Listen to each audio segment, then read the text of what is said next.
많이 오셨어요. 잘 오셨어요. 근데 어떻게 오셨어요?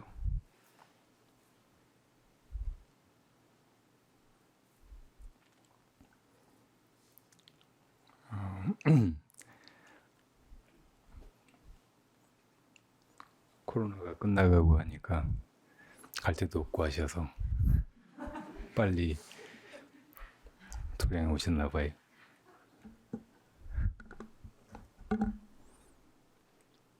우사인 볼트하고 곰 중에 누가 더 빠를까요? 곰이 훨씬 빠르대요. 우사인 볼트는 시속으로 하면 한 37km 정도 속도, 37km인가 9km인가. 근데 곰은 53km인가 된대요.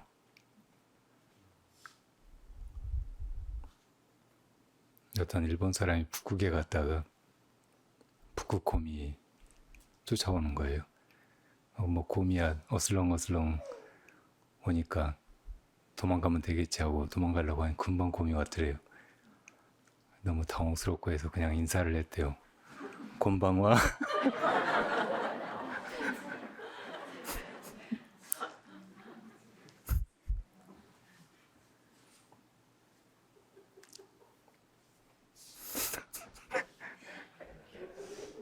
사는 일이 오고 가는 일,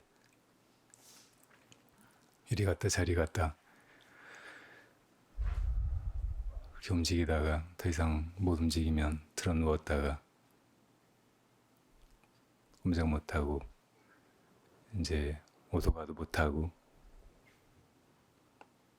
사라지는 것이 우리 삶입니다. 오고 가고 모든 건 다 변화해 가고 그 변화 속에서 우리는 가만히 있는 것 같지만 스스로도 끊임없이 변해가고 있고 언젠가 태어난 우리는 이 세상의 만물처럼 또 모든 걸 다 하직하고 떠나가야 합니다. 오고 가는 것을 그러니까 더 단적으로 추격하면 생사입니다. 생사. 이따 없어져 버리는 것이니까 살면서 했던 모든 것들이 또 살면서 내 것이라고 여겼던 것들이 또 내가 좋아하고 간직했던 것들이 다 없어져 버리는 게 죽음이죠.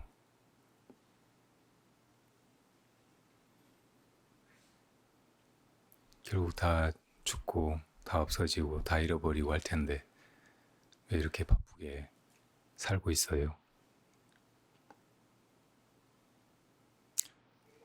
사람은 그냥 목숨 붙어 있으니까 사는 존재가 아니고 무엇인가를 추구하고 지향하고 또 그것을 얻기 위해서 혹은 이 삶 속에 생생하게 구현하기 위해서 살아갑니다. 근데 그런 모든 노력이 그 끝이 허무할 뿐만 아니라 그 과정도 너무나 힘들고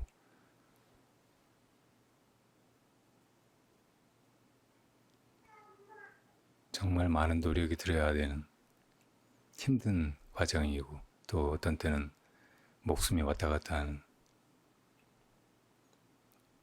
정말 심각한 그런 문제죠. 우리가 사는 동안에 구하고 있는 것, 이것이 뭐 행복이거나 혹은 평화로움, 이 세상의 것이든 내가 안으로 느끼는 것이든 그런 평화로움이라고 한다면 그 평화를 구해서 살아가는 삶은 오히려 평화롭지 않고 힘들고 가파르고 순간순간이 내 목숨이 왔다 갔다 하는 전쟁통 같은 것이 지금 지구적으로도 지난 한 세기 동안 정말 그 전에 수만 년 동안 인류가 이 땅 위에서 살아오고 흘러오던 그 흐름이 급격하게 변해서 그걸 그래프로 그려보면 그냥 거의 이렇게 수평으로 나아가던 선이 지금은 거의 수직에 가깝게 일어서고 있다고 하죠. 이렇게 많은 것이 달라져가고 어찌 보면 우리가 구하던 바로 훨씬 우리들에게 많은 것이 생기고 편리해지고 또 근사해져 보이는데 이 속에서 이상하게 사람들은 오히려 평화를 잃어버린 느낌이고 너무 바쁘기만 하고 더 많은 위기에 봉착해가는 것처럼 느끼는 건 왜일까요? 뭔가 잘못된 것 같죠. 그러니까 우리가 이렇게 살아온 것이 어찌 보면 방향을 잘못 찾았거나 혹은 불가능한 무엇인가를 꿈꾸고 있었다는 반증일지 모릅니다. 우리가 찾던 평화, 행복 이것이 잘못된 것이거나 엉뚱한 데서 찾고 있었다는 말이에요. 오늘 이 시간에 제목이 있다면 그래서 전쟁과 평화 그리고 생사와 열반입니다. 이 세상 살아가면서 사람들이 감당하기 어려운 정말 처참한 상황은 전쟁이죠. 다른 여러 가지 혼란이라든지 위기도 많지만 전쟁이 한번 나면 그 속에서 모든 사람들에게 일제히 화두처럼 떠오르는 것은 죽느냐 사느냐의 문제가 되죠. 이 전쟁 통해서 내가 살아날 수 있을까? 목숨을 부지할 수 있을까? 아니면 그냥 죽고 그동안 이 세상 살아오면서 꿈꾸던 거, 내가 소중하게 여겼던 거 다 포기하고 그냥 떠나야 하느냐 그런 고민밖에 없게 돼요.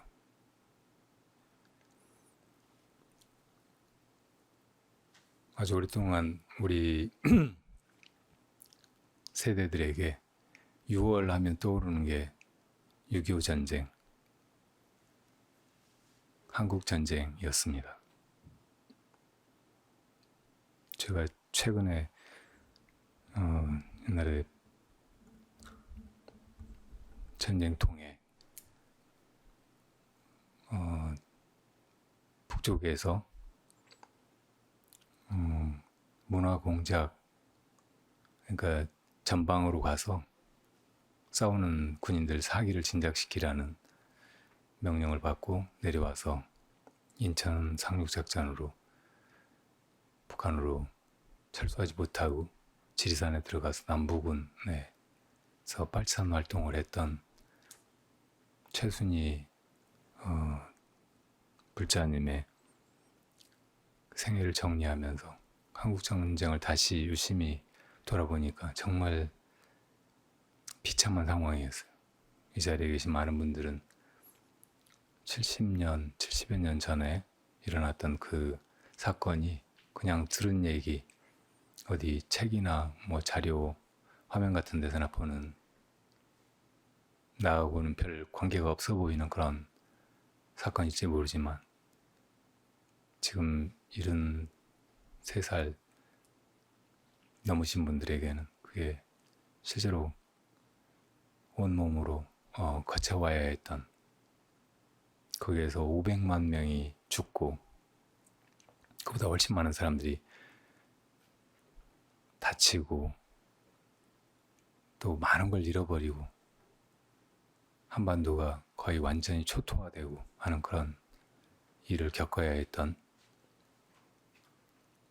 이 땅에서 살아가는 데 있어 가장 큰 위기였어요.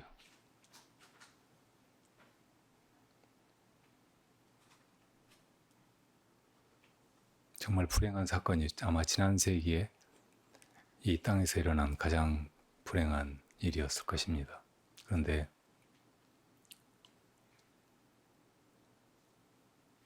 또 그 이후로는 사실 큰 전쟁을 우리가 직접 겪지 않고, 물론 밖으로는 여러 크고 작은 전쟁들이 있었지만 우리가 직접 겪지 않고 남의 나라의 일, 먼 지구 반대쪽의 일 이렇게 생각하면서 그냥 우리는 괜찮다고, 아직 여기는 평화롭다고 그렇게 생각하면서 살아왔죠.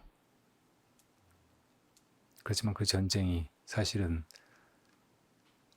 언제든 다시 벌어질 수 있는 휴전 상태, 정전 상태에 있는 것이 지금 한반도입니다.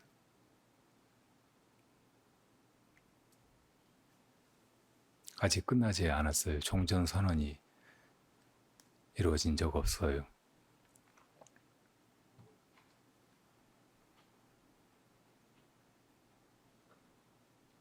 그러니까 우리는 지금 이런 상황을 그냥 평화 시대, 아주 오랫동안 이어져가고 한동안도 그럴지 모르는 상당히 안전한 그런 시간이라고 생각하는 것 같지만, 엄밀히 지금 돌아가는 세계 질서나 여러 나라들의, 특히 강대국들의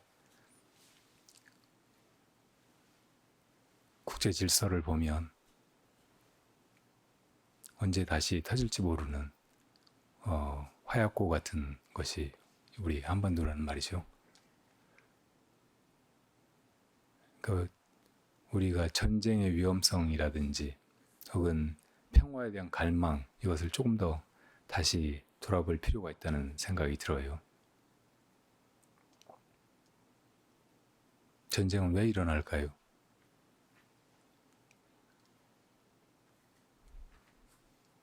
살다 보면 뭐 사람들 사이에도 이런저런 다툼이나 몸으로 막 치고받고 하는 그런 싸움이 벌어지잖아요. 뭐 그런 게 자주 일어나니까 살다 보면 일어나는 일이겠지, 뭐 그렇게 사는 거지 이렇게 생각할지 모르지만, 그런 사람 사이에 싸움만 해도 천천히 들여다보면 어떤 상황이나 혹은 어떤 사람의 잘못 혹은 결정에 의해서 벌어진다기보다는 사람 마음 안에 탐진치 때문에 벌어지는 일이에요. 세상 모든 일이 다 그렇듯이 내가 친구하고 싸웠다 그러면은 우선은 나와 친구는 다른 사람이다, 이해관계도 다르고 의견도 다를 수 있고, 그래서 언제든지 한판 붙을 수 있는 그런 사람으로 서로를 인식하고 살게 된 관계라는 뜻인 거죠. 그러다가 어떤 이해관계를 놓고 서로 그걸 더 많이 차지하려고 한다거나 혹은 독차지하려고 할 때, 그때 이제 당연히 실랑이가 벌어지겠죠. 그리고 상대방이 공연이 싫어질 수도 있어요. 무슨 이유가 있어서도 그럴 수 있고, 그냥 살다 보니까 서로가 경쟁의 상대방으로 여겨져서, 그러다 보니까 싫어져서 미워져서 정말 저놈 한 대 패주거나 없애버려야 될 것 같아서 싸울 수도 있는 거예요. 탐, 진, 치, 이 세 가지가 결국은 친구지간에 벌어진 그 작은 싸움도 원인이 되는 거죠. 국가 간의 전쟁도 마찬가지 아니겠어요? 한국 전쟁을 누가 일으켰느냐, 뭐 이런 문제를 가지고 역사가들이 대부분 다 북한의 김일성과 박헌영이 이제 해방이 되고 나서 남북에 각각 소련군과 미군이 진주해서 38선이 그어졌고 서로 대치 상태에 있다가 북쪽에서 이야기하자면 통일을 위해서 남쪽에서 보기에는 이제 자유민주주의를 위협하는 그런 공격으로 6월 25일 새벽에 이제 소련의 지원을 대대적으로 받아서 탱크를 밀고 내려온 거잖아요. 근데 그게 하나의 사건인데 과연 그 원인은 뭘까 하고 배경을 또 들여다보면은 이게 꼭 김일성 혹은 박관영 혹은 소련 뭐 이런 이런 세력의 결정만 있었다고 보기는 어려운 점이 있어요. 미군이 진주에 있다가 남한을 그러니까 군정을 실시해서 이제 남한의 단독 정부가 이제 막 세워진 직후였는데 남한을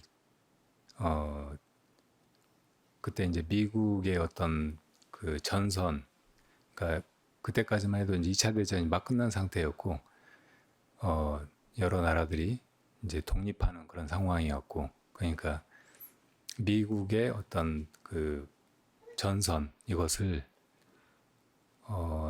남북이 대립하고 있었으니까 휴전선과 또 뭐 중국과 대만이나 태평양 이렇게 그어진 게 아니고 에치슨 선언이라는 것에 의해서 그게 한참 아래쪽으로 내려간 거, 필리핀 쪽으로. 그리고 한반도는 포기하고 일본으로, 오키나와로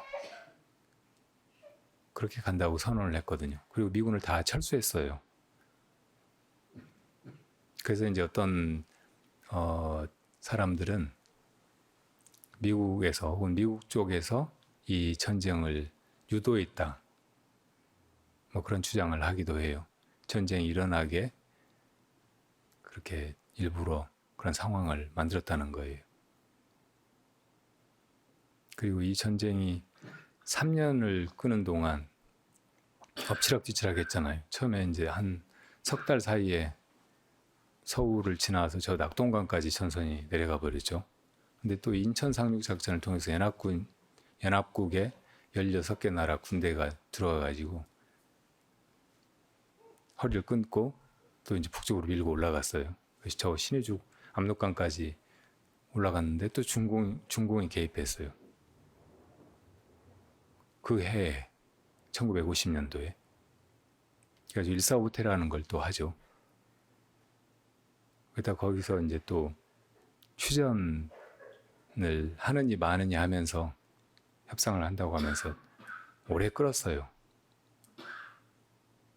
그러니까 북쪽의 의도대로 통일도 되지 않았고, 또 사실은 이승만 정부도 그 전에 북진 통일을 이야기하고 있었고, 전쟁만 나면 점심은 평양 가서 먹고 저녁은 신의주에 가서 먹는다고 큰 소리 치고 했었거든요. 근데 그렇게 저 북쪽까지 정말 갔음에도 불구하고 또 남쪽에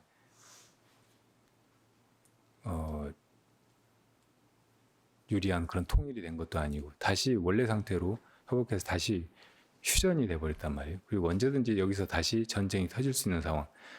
어찌 보면 다시 여기 전쟁을 일으켜가지고 한반도를 이용해서 강대국들이 자기들 이익을 취할 수 있는 그런 상황을 만들어 놓고 만 거예요. 사실 한반도가 통일되면서 그 통일도 우리 힘으로 이루어졌다기보다는 외세에 의해서 이루어졌잖아요. 그러니까 이 태평양 전쟁 상황에서 일본이 독일이나 이탈리아하고 같이 제국주의적인 침략을 했다고 주장하고, 이제 미국, 영국, 프랑스뿐만 아니고 소련까지 연합군이 돼가지고 이제 한반도에서 일본군을 몰아낸다고. 그때 이제 소련이 제일 먼저 깊숙이 들어왔죠. 그리고 미국은 그냥 가만히 있다가 원자폭탄을 투하했어요. 그러면서 갑자기 미국의 그 원자폭탄 공격으로 일본이 항복해버리면서 한반도가 이제 독립이 되게 됐다고.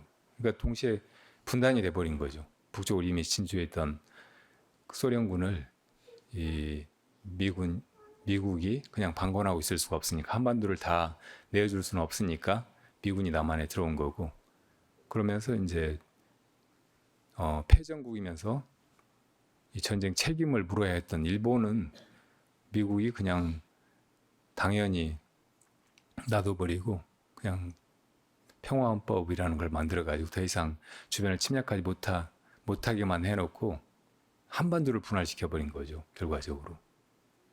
그런 상황은 당연히 다음 전쟁을 예비하고 있었던 것이거나 혹은 전쟁이 날 수 있는 상황으로 몰아넣은 거예요. 이게 한반도에 살고 있는 사람들이나 한반도의 독립을 위해서 국내외에서 투쟁했던 그 수많은 의사, 열사, 지식인들, 민족주의자들, 항일 투사들 이런 사람들의 의지하고 관계없이 그냥 무슨 자기들끼리 싸우다가 그냥 그 전승의 결과로 떡 던져주듯이 한반도의 한국 사람들한테 그냥 독립이라고, 일제로부터 독립이라고 하는 결과물을 던져줬지만 사실은 정말 준 것도 아니고 오히려 그 혜택은 일본에게 돌아갔다고. 일본은 또 6.25 전쟁이 나면서 참전해가지고 엄청나게 많은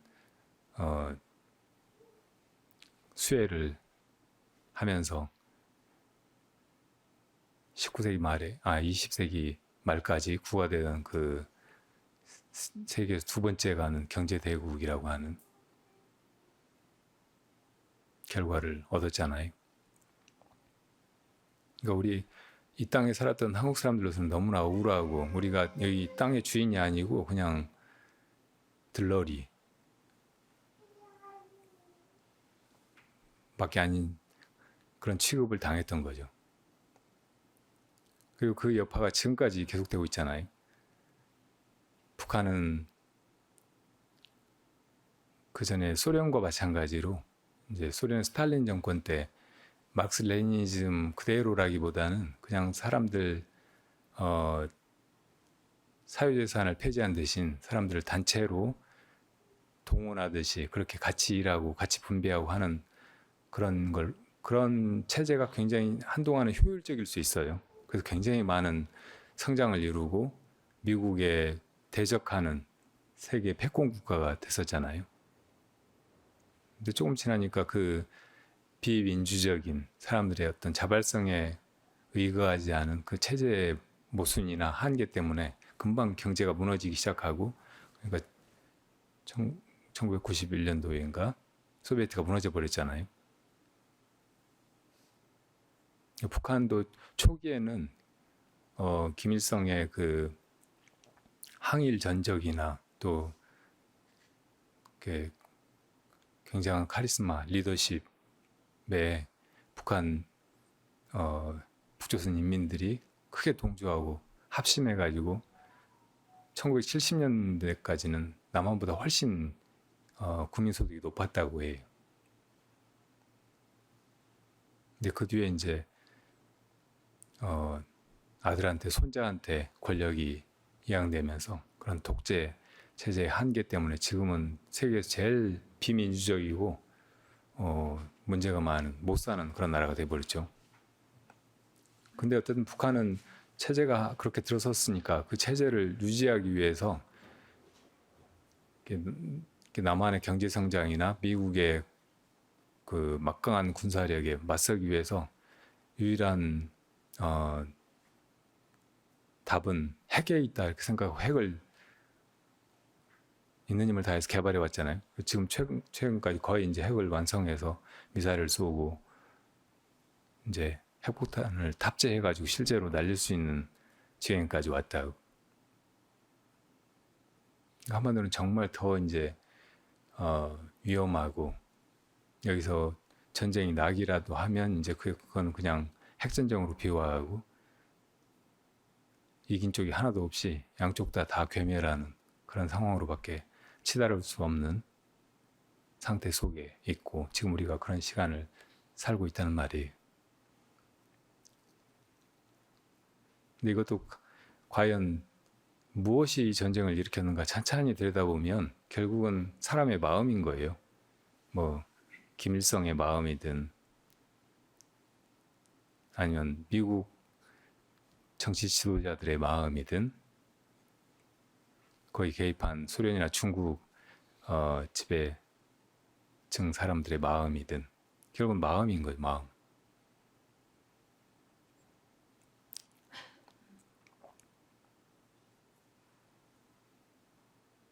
그리고 그 마음이 선량하고 깨끗하고 따뜻한 그런 우리 본래 마음이 아니라 탐진치로 얼룩진 중생심이기 때문에 또 그런 짓도 하는 거예요. 나한테 권력이 없을 때는 친구하고나 싸우면서 아웅다웅 그렇게 살겠지만 큰 권력이 주어지고 국가의 모든 것을 좌지우지할 수 있는 그런 자리에 가 있으면 그런 전쟁도 일으킬 수 있는 거죠. 지금 우크라이나 전쟁이 벌어지고 있잖아요. 이 전쟁이 뭐 때문에 일어났느냐, 뭐 여러 가지 얘기를 들으셨겠지만 그 전에 이제 동서대립 구도에서 동구권이 그러니까 사회주의가 많이 몰락하고 러시아만 고립되는 그런 상황에서 러시아가 나토가 우크라이나 이쪽으로는 동진하지 않아야 된다 뭐 그런 조약까지 이제 있었는데 지금 우크라이나의 젤렌스키가 대통령 되면서 나토에 가입하겠다고 하고 러시아하고 완전히 그 대적하는 러시아의 그 블락에서 벗어나려는 시도를 하니까 러시아가 이제 침공한 거잖아요. 물론 푸틴이 정말 잘못해서 정말 나쁜 결정을 해서 그 전쟁이 벌어졌다고 그렇게 말할 수 있을지 모르지만 그 뒤에는 사람들의 잘못된 판단이나 국가와 국가 사이의 모든 일이 다 사람들의 어떤 안전과 복리 증진을 위해서 이루어져야 되는데 소수 잘못된 유정자들이 잘못 판단하고 잘못 노선을 취하고 막 하면서 벌어진 결과고 결국 그 뒤에는 탐진치가 있는 거란 말이죠. 그 우크라이나 전쟁 때문에 지금 세계는 엄청난 식량난이나 기후 위기와 합해진 극도의 불행한 사태 이것을 앞두고 있는지 몰라요. 지금 우리가 주위에서 느끼기로도 걷잡을 수 없는 경제 불황 속으로 빠져들고 있다고 하잖아요. 모든 사람은 다 연결돼 있고 세계 모든 나라는 다 연결돼 있고 그래서 한 나라에서 일어난 불행이 다른 나라에 꼭 긍정적으로만 작용하지 않아요. 사실은 점점 세계화가 진행될수록 또 정보화나 모든 것이 다 오고 가고 통하고 하는 이런 문명의 첨단을 향해서 발전해 갈수록 이렇게 서로 싸우고 다투고 막 하는 일이 제로섬 게임이 아니라 마이너스 게임이 되어 간다고요. 서로 다 죽는 거예요. 다 손해보고. 근데 소수의 사람들이 어리석게 이 전쟁 일으키면은 우리가 있던 뭐 석유도 팔아먹고 쉘가스도 팔아먹고 우리는 돈 벌고 우리 경제는 발전하고 저쪽 상대 쪽은 약화시키거나 제거하고 괴멸시킬 수 있다고 생각하고 전쟁을 일으키는데 사실은 다 불행한 길로 다 죽는 길로 가고 말 수 있는 거예요. 근데 사실은 이 세계의 역사를 돌아보면 전쟁 없던 시간이 거의 없고 거의 역사가 온통 전쟁사처럼 보여요. 나라를 일으켜가지고 어떤 지역을 통일하고 또 그 지역의 사람들을 다 지배하고 해온 이런 국가 단위의 인류사는 계속 그런 패권 다툼을 가지고 전쟁을 치러온 그런 시간밖에 되지 않았어요. 그러니까 이제 이상사회를 이해하는 사람들이 국가가 없어져야 된다고 뭐 국가의 경계라든지 뭐 국가의 그런 권력 이런 것만 없으면 사실은 이 세상은 다 하나잖아요. 무슨 어디 경계를 긋지 않았다면 여기와 저기가 다를 게 뭐예요. 우리가 다 하늘 아래서 살고 있듯이 땅도 하나의 땅덩이고 여기서 자유롭게 오고 가면서 이거 내거 없이 서로 보면 인사하고 또 좋으면 같이 살고 그렇게 살면 더 좋을 거 아니에요. 그러니까 국가가 있는 것보다 없는 것이 훨씬 좋은지 모르죠.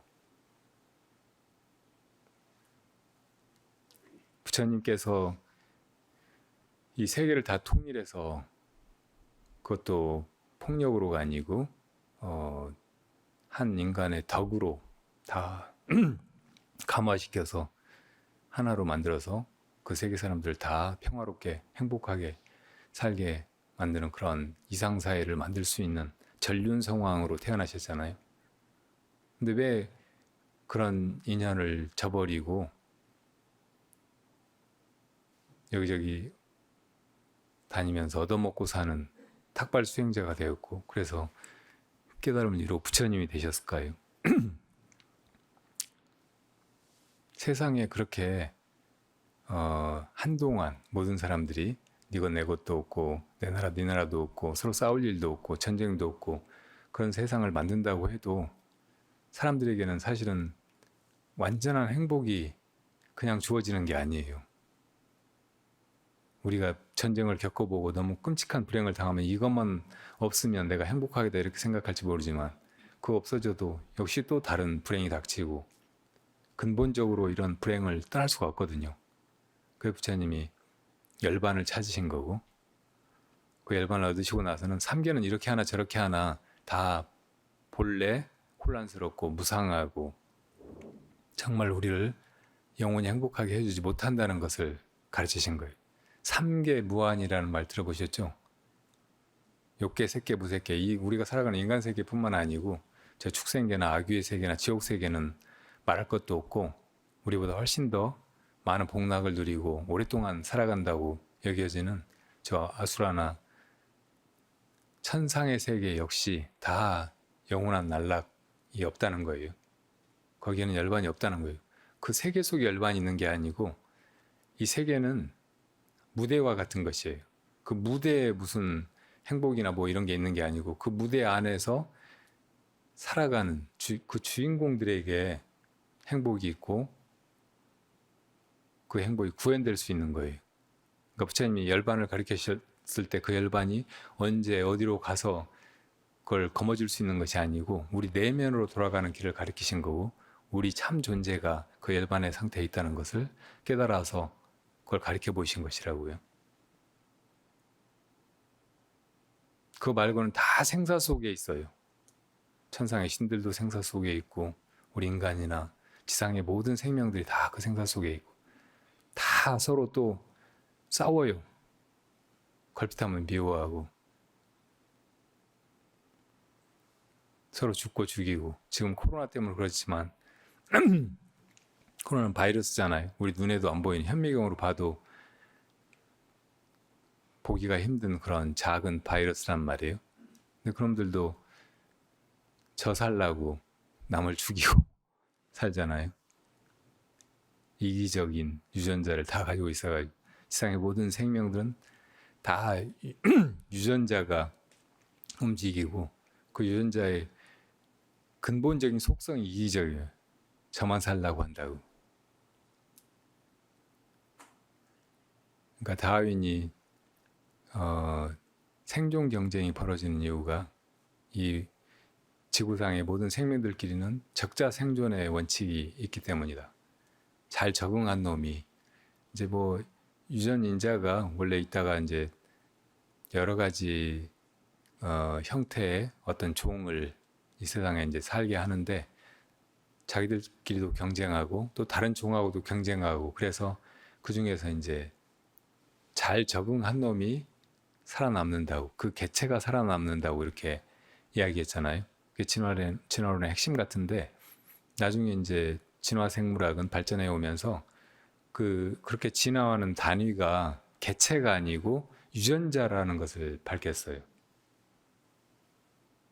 그러니까 어떤 우수한 유전자가 지켜져 가는 거예요.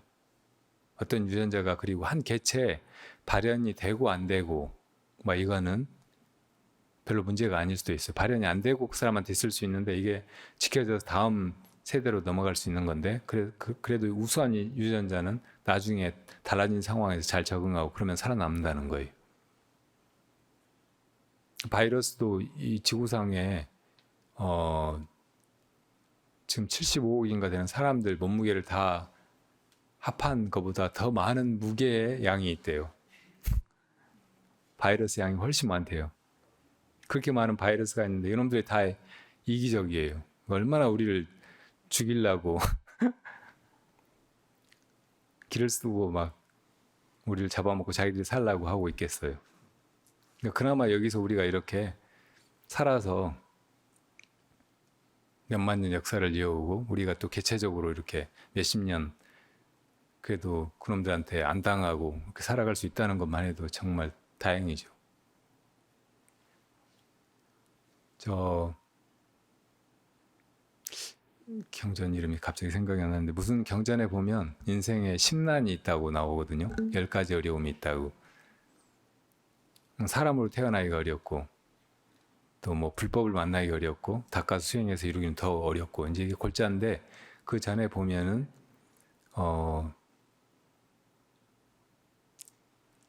중국에 태어나기 어렵고 이런 말이 나와요. 그러니까 중국이 제일 좋은 나라는 말이고 중국에 태어나야 그게 충분히 그 복받은 일이라는 말인가 이렇게 생각할 수 있는데 제가 최근에 알게 됐는데 그때 중국이 지금의 차이나를 가리키는 게 아니고 인도를 가리킨대요. 처음에 경전이 번역될 때 그 사실은 중국이라는 말이 쓰기 시작한 지가 얼마 안 됐거든요. 이제 민족적으로 중화라고 하는 그런 말은 있었지만 중국에는 중국이라는 국명, 나라 이름이 사용된 적이 한 번도 없고 명, 당, 청 막 이렇게 그런 이름만 있어서 되게 이제 한자 이름이죠. 그리고 이제 경전이 초기에 저 산스크리트에서 한자로 번역될 때 인도를 어떻게 지칭할 것인가 이걸 가지고 고민하다가 중국이라고 했다는 거예요. 그러니까 중국에 태어나기 어렵고 이 말은 사실은 인도에 태어나기 어렵고 그런 말씀이에요. 그 얘기는 그 경전이 부처님 계시던 때 쓰여졌으니까 부처님 계신 세상에 태어나기 어렵고 그런 말이에요. 불법이 있는 그런 땅에 태어나기 어렵고 이런 말이죠. 어쨌든 그 말을 얼핏 들으면 그래도 큰 나라에 태어나야 불행이 적고 또 이 불법으로 나아갈 인연도 많아지고 그런다는 말이거든요. 아닌 게 아니라 작은 나라에 태어나면 그냥 뭐 그 나라에 태어난 것이 무슨 죄인지 걸핏하면 큰 나라한테 당하고 침략당해가지고 그 나라 사람들이 막 엄청 죽어간단 말이에요. 지금 우크라이나 전쟁에서 벌써 몇만 명이 죽었거든요. 아직도 전쟁이 끝나지 않았는데. 물론 러시아 군들도 많이 죽었지만 우크라이나 사람들이 훨씬 많이 죽었을 거란 말이에요. 작은 나라에 태어났다는 것 때문에 그렇게 당하는 거예요. 그리고 정말 많은 사람들이 지금 탈출했잖아요. 작은 나라에 태어나면 그렇게 불행이 끝이 없고 걸핏하면 죽음을 당하거나 쫓겨나거나 그러니까 힘을 가지고 봐야 되고 먼저 커져 봐야 되고 지금 이 남북이 대치된 한반도에서 우리가 남한에 태어났는데 그러니까 이 한반도의 평화를 지키려면 우리가 우선은 강해져야 돼요. 동네 골목에서 싸우더라도 내가 몸집도 커지고 힘도 세지고 잘 싸우게 돼야 그제서야 이제 무슨 이렇게 평화를 이야기한다든지 서로 사이좋게 지내자고 말을 하는 것이 통하지. 자기가 약하면서 맨날 두들겨 맞으면서 우리 사이좋게 지내자고 하면 큰 놈이 말 들어요.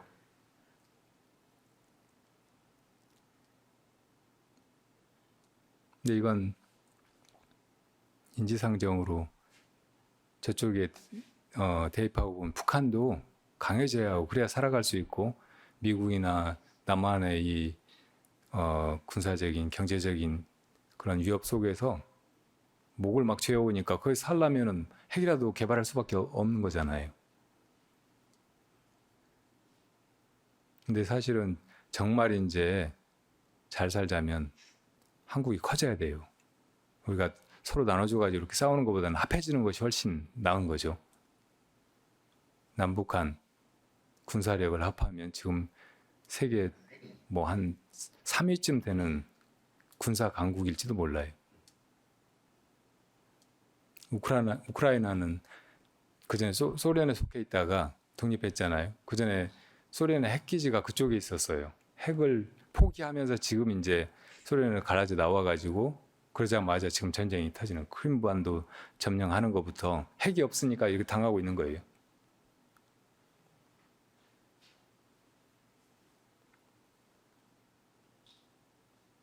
근데 이게 세상의 논리이긴 한데 이렇게 막 커지려고 해가지고 커져서 다 잡아먹어가지고 자기가 커지려고 하면 그게 먹는 것도 참 벅찬 일이지만 그게 다 잡아먹고 공룡처럼 된다고 해도 그다음에 이제 먹을 거 없어서 자기가 죽어요. 세계 역사의 수많은 패권 전쟁들이 다 그렇게 끝났잖아요. 로마가 유럽을 다 집어삼키고는 그다음에 이제 그냥 자멸하는 거예요.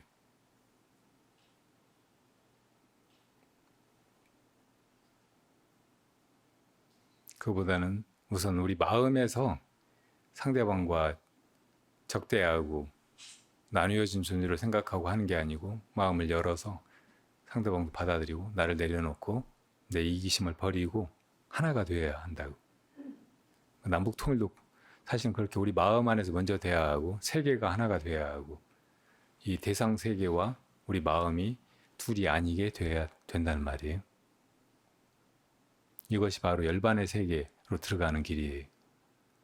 상대방을 이겨먹고 내가 잡아먹고 상대방을 죽여가지고 내가 승자가 혹은 언제나 편안하고 뭐 어떤 것도 두려워할 것 없는 그런 존재가 되는 게 아니고 내 마음속에서 나가 사라짐으로써 모든 것과 하나가 되어야 된단 말이에요. 이게 열반의 길이라고요. 그렇게 보면 모든 게 다 그대로 하나이고 나이고 그대로 온전하고 아름다워요. 왜 사과는 빨개요? 왜 참외는 노랗고 왜 촛불은 이렇게 타고 있어요?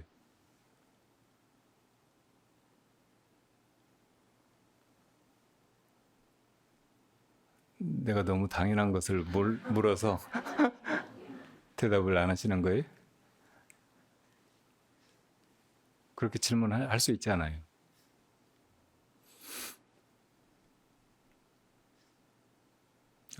아침에 이야기하다가 어떤 불교 학자이자 수행자였던 분이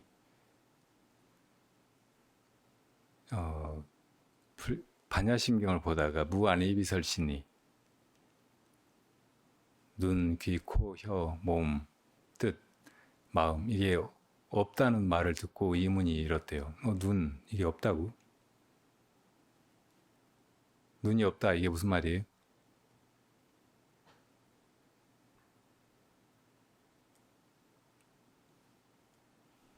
보세요. 사과는 빨갛고 참외는 노랗다고.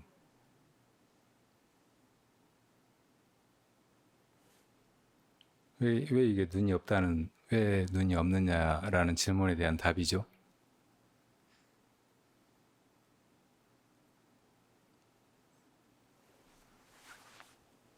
선으로 참구를 깊이 해 들어가야 돼요. 우리가 진리는 불교에서 부처님이 깨달아서 드러내신 그 법, 다르마는 말이 아니라고, 옳은 말이 아니라고 많이 들었잖아요. 열반을 드러내신 거예요, 그냥. 그것을, 그러니까 어떤 때는 진여라고 한다고, 진여. 진여는 뜻대로 그 말 그대로 해석해보면 참으로 있는 그대로 그런 말이에요. 여는 여여한 거 그대로 드러나 있는 그대로.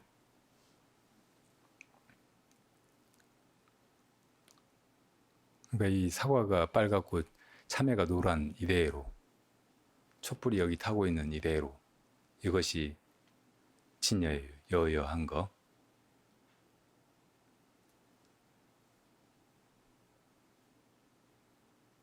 그리고 이것을 보는 자가 또 있는 것 같잖아요. 사과, 참외, 불, 촛불 이걸 보고 있는 놈이 있는 것 같다고. 보고 있는 눈이 있는 것 같죠. 근데 그건 우리 생각이에요. 그걸 분별해서 있다고, 이것이 있으니까 저걸 보지 이렇게 생각하는 거예요. 우리가 눈이 본다고 이렇게 생각하잖아요. 근데 눈이 보는 게 아니잖아요.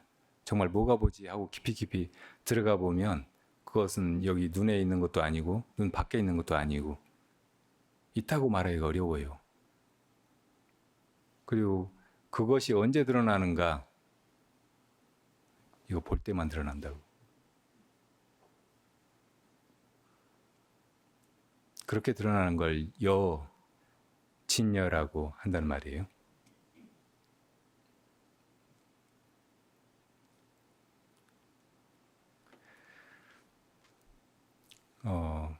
법화경에 보면 제법 종본래, 상자 정멸상, 불자 행도의 내세 득작불 이 개송이 있어요. 모든 법, 이 모든 다르마, 사과가 빨갛고 참외가 노란 채로 이렇게 있는 거. 이것이 정멸의 모습이라는 거. 정멸은 열반이죠.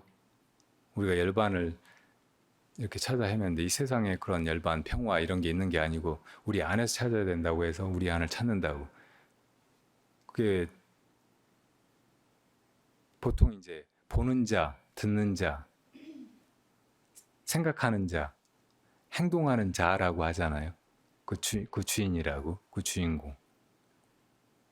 그게 열반이라는 말이에요.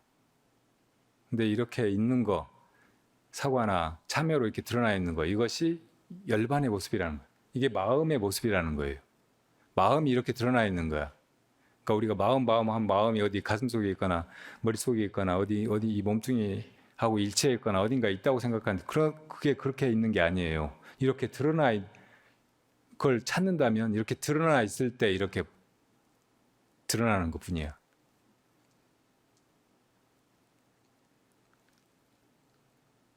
그러니까 이것이 바로 제법 종본래 상자 정멸상의 의미예요. 이것이 불도예요. 부처님이 바로 이 진짜 진리, 진여를 찾아가라고, 거기에 개합해야 된다고. 그리고 사실 우리가 본래 거기 있다고 가르치신 거고, 이렇게 해나가면 언젠가 정말 우리가 부처님처럼 이 세상에 또 이렇게 사과나 참회가 드러나듯이 이렇게 부처님의 모습을 하고 드러나가지고 중생을 교화할 때가 또 오게 되어 있다는 거예요. 이 법계가. 그렇게만 이 열반이 드러난다고. 행복이, 영원한 그 무엇이, 우리의 참 존재가.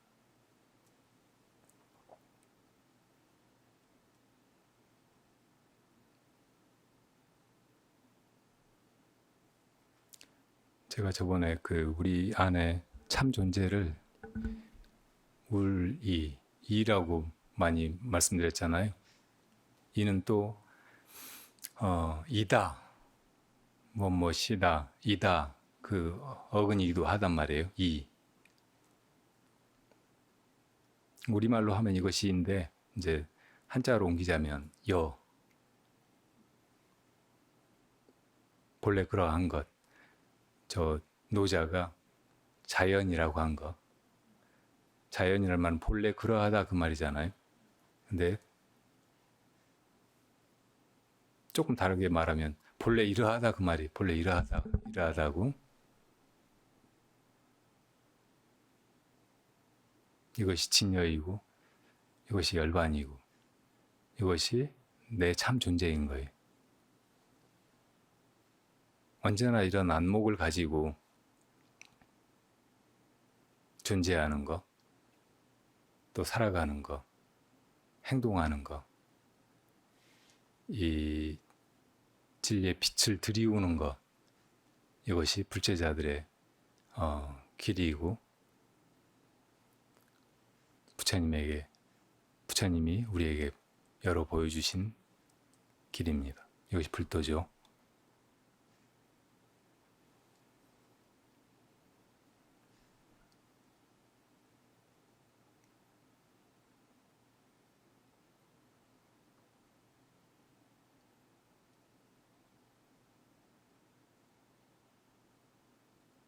여러분들이 이렇게 험악한 세상을 지금까지 최선을 다해서 살아오고, 또 어떤 때는 길을 잃고 방황하고 좌절하기도 하고, 또 어떤 때는 차라리 그만둘까, 다 잊어버리고 죽을까, 뭐 이렇게 생각하면서 여기까지 오셨을 텐데, 부디 여러분들이 이 퍼파림에 온 이상은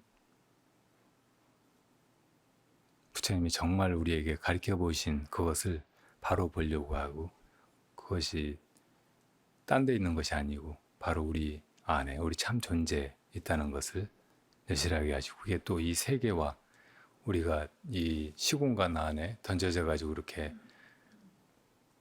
어디로 가야 할지, 뭘 구해야 할지 모르고 이렇게 헤매고 있는데, 이 눈을 안으로 돌이켜서 바로 그것을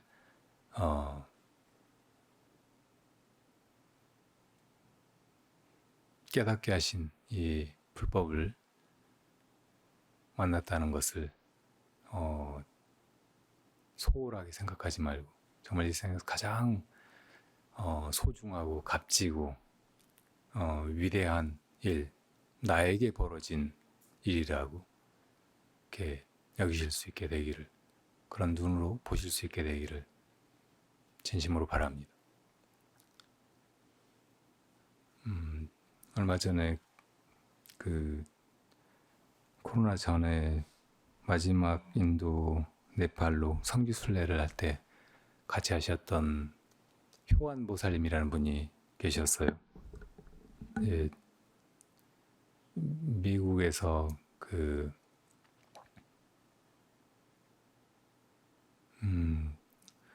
연세가 70 가까이 되시도록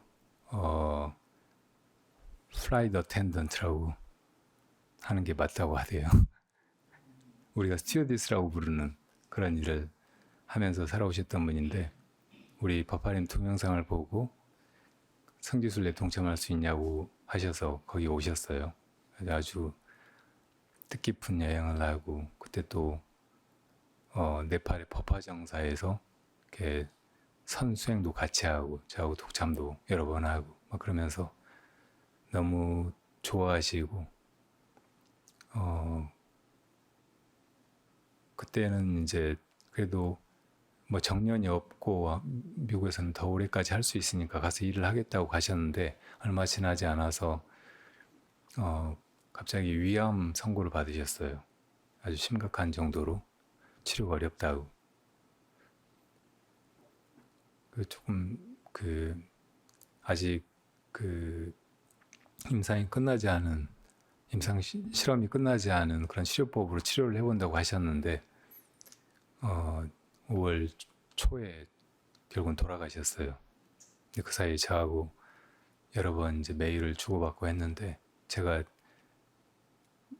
그렇게 이제 병세가 악화되어 가는 와중에도 똑같은 그런 불심과, 그리고 당신이 만난 이 불법에 그 감사하는 마음, 이런 것이 똑같은 걸 봤고, 그리고 그 마음을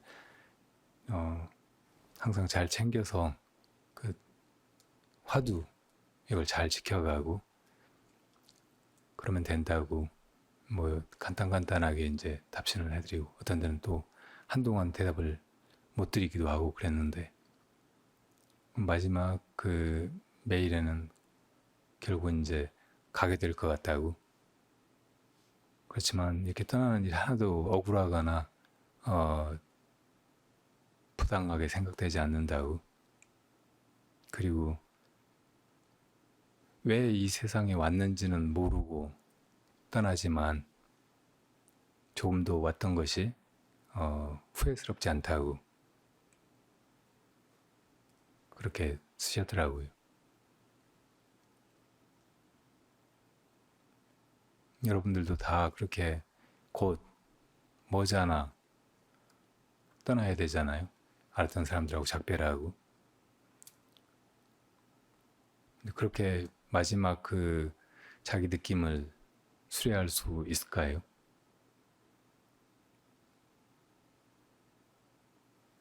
그것만으로도 그건 정말 훌륭하시고, 또 물론 이제 잘 살아와서 그런 어떤 인생의 마무리에 이르렀다고 여겨지지만, 또 주변의 친구들이나 아는 분들도 정말 이렇게 잘 살아오신 분이고 마무리도 그렇게 정말 깨끗하게 아름답게 하시는 걸 보고 너무 큰 감동이었다고들 얘기하시더라고요.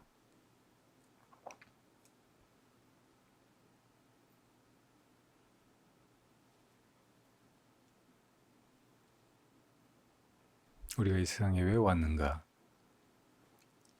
이거는 질문을 가지고 살아가는 것이 더 좋아요. 그냥 답으로 뭐 행복하려고 왔다, 혹은 너를 만나려고 왔다, 사랑하려고 왔다, 혹은 뭐 그냥 죽으려고 왔다.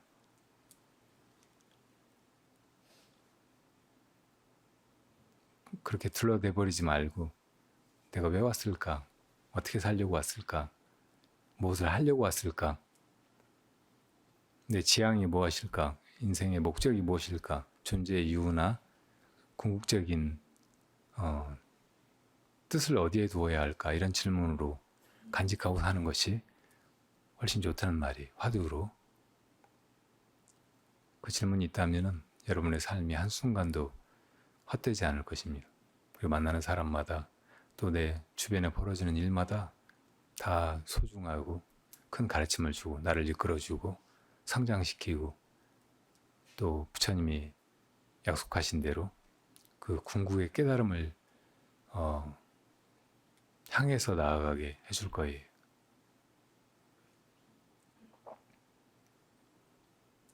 이렇게 오랫동안 수행을 해오고 또 부처님 가르침대로 혹은 스님이 가르쳐준 대로 화두를 들고 열심히 해왔는데 별로 달라진 것이 없다고 그렇게 느낄지도 몰라요. 어제 어떤 분이 오랫동안 이렇게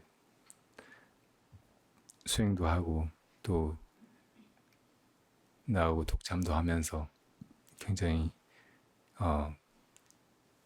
기쁘게 큰 성취를 하지 않았나 이렇게 생각하기도 했는데, 최근에 도량에 와가지고 이런저런 일을 하면서 사람들한테 혹은 벌어지는 상황에 자꾸만 화가 나서 왜 이렇게 화가 나지?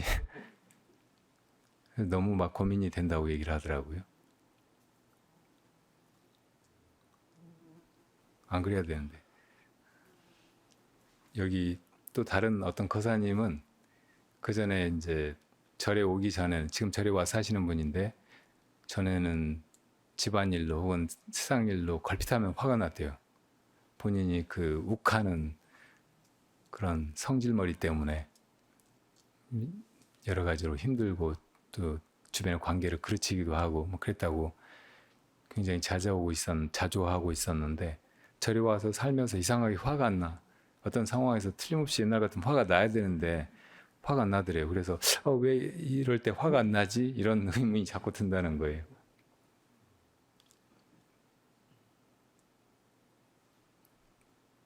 왜 그렇죠? 근데 우선 우리가 우리 마음 안에 일으키는 혹은 일어나는 감정을 정직해야 된다고. 그리고 이건 이유가 있어서 일어난 거니까 받아들여야 된다고 흔히 생각을 하잖아요. 그거를 숨긴다든지 아닌 척 한다든지 하는 건 오히려 위선이라고 느낀단 말이에요. 근데 조금만 그 감정을 잘 들여다보면, 통찰해보면 이것이 경계라는 것을 알 수 있어요. 나가 있고 이런 감정을 대하고 있는 그 자기 내면이 있고, 이 감정 밖에 벌어진 거예요. 일어난 거고 사라져 버릴 것이고 지나가는 거예요. 우리가 수행할 때 경계에 속지 말라고 하잖아요. 그러니까 화가 나는 것도 찬찬히 들여다보면 화는 저기 그냥 벌어져서 지나가는 감정이고, 나는 그것과 관계가 없는 존재라고. 그것을 보고 알아차리고, 뭐 어떤 때는 그냥 말려들어 버리지만 사실은 분명히 거리가 있고 나는 떨어져서 그걸 보고 있거나 그냥 그걸 겪고 있는 존재인 거예요. 그러니까 화는 경계인 거죠. 그걸 나하고 막 동일시하거나 거기 그냥 한 덩이로 묶여가지고 내가 휩쓸려 갈 이유가 하나도 없는 그런 거란 말이에요. 근데 화가 안 나는 것도 마찬가지. 이것도 경계예요. 경계에 속지 않는다는 것은 막 화가 날 때 그 화에 휘말리지 않는 것뿐만 아니고 이런 상황에 화가 나야 되는데 왜 안 나지? 이런 데서 안주하거나 이러니까 됐다 이렇게 생각하지 말아야 된다는 말이라고. 이것도 경계니까 다른 상황이 벌어지면 바뀌어버릴 수 있는 거예요.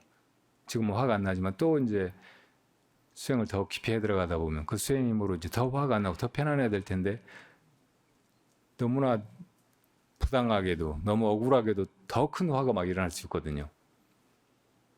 그러니까 그런 경계 속에서 마음을 잘 챙겨간다고 하는 것은 이거를 우선 당연하다고 얘기해야 돼. 우리 마음이 얼마든지 그렇게 화를 일으킬 수 있고 설령 내가 부처님이 된다고 해도 화는 낼 수 있게 된다는 것을 알고 있어야 된다고. 부처님 화를 못 내게 돼버린다. 이건 뭐 이런 물건 비슷하게 돼버리는 거하고 똑같아요. 부처님 화 내셨어요? 안 내셨어요? 어떤 때는 화를 내셨다고. 그렇지만 부처님은 그 화의 주인이었고 그 화를 다루는 분이었고 그 화가 정말로 필요하고 시점도 정확하고 또 효과가 분명할 때만 화를 내실 수 있는 분이었다고. 그러니까 부처님이 화를 내실 수 있고 언제든지 부처님에게도 화가 날 수 있는 소지가 있는 거죠. 그렇지만 그런 것을 경계로 알고 거기에 속아 넘어가거나 휩쓸려 들어가지 않고 언제나 그 주인의 자리를 화하고 아무 관계없는 화가 아닌 그 열반의 상태를 언제나 자각하고 있는 그런 안목이 생겼다는 이야기거든요. 그러니까 수행해 가다가 수행을 이렇게 열심히 한다고 했는데도 왜 이 모양일까? 왜 내 마음 안에서 그렇게 막 여전히 욕심이 나고 여전히 번뇌가 솟고 또 여전히 어떤 것이 막 불만스럽고 화가 나고 짜증스럽고 전혀 그럴 뜻이 아니었는데 상대방한테 너무 막 좋지 않은 행동을 하게 되고 왜 그럴까? 이렇게 자책하지 마세요. 이것도 경계라고. 그대로 두고 그냥 내 마음을 챙기세요. 무엇이 이러는가? 무엇이 이런 경계를 대하고 있는가? 그렇게 화두로 그냥 돌이키는 거예요. 그렇게 나아가면 돼요. 그러면 이건 다 그냥 지나가 버리고 다른 무엇인가가 내가 정말 찾고 있는, 의심하고 있는 그것이 사실은 다 알아서 해요. 하는 바 없이. 이것이 이제 정말 분명한 믿음을 가지는 것이고 수행을 잘 해나가는 것이고 어떻게 보면 이미 깨달은 사람이 그 마음을 잘 챙겨가는 일, 닦는 바 없이 닦아가는 일이라고. 여러분들이 그렇게 끝이 없는 길, 끝이 있어야 좋을까요? 없어야 좋을까요? 좋은 것은 끝이 없어야 좋고 나쁜 것은 끝이 있어야 좋잖아요. 만약에 불도가 좋은 길이라면 이게 끝이 없어야죠. 그죠? 끝나버린다면 뭐예요? 불도가 아니죠. 단멸이죠. 근데 끝이 없다. 이것도 이제 우리 분별이고 그 안목으로 보면 이거 무슨 끝이라든지 시작이라든지 뭐 유한하다 무한하다 이렇게 말할 수 있는 것이 아니에요. 그러니까 일단 그런 안목을 갖도록 하는 거. 지금 이렇게 뭐 세상을 보고 경계를 보고 하는 우리가 그걸 보는 그 눈이라고 추정하고 있는 그거 말고 그건 그냥 개념이에요. 하나의 상에 불과하고 그 역시 경계예요. 그거 말고 진짜 안목, 주객을 다 꿰뚫고 모든 걸 부셔버리고도 사라지지 않는 그 금강의 눈을 얻어야 한다고. 빨리 그걸 얻어가지고 그냥 그렇게 끝이 있든 없든 그렇게 여여하면 돼요. 자, 모두가 그 길 위해서 당당하고 또 편안하고 만족스럽고 행복하고 완전하시기를 빕니다. 다 성불합시다. 예.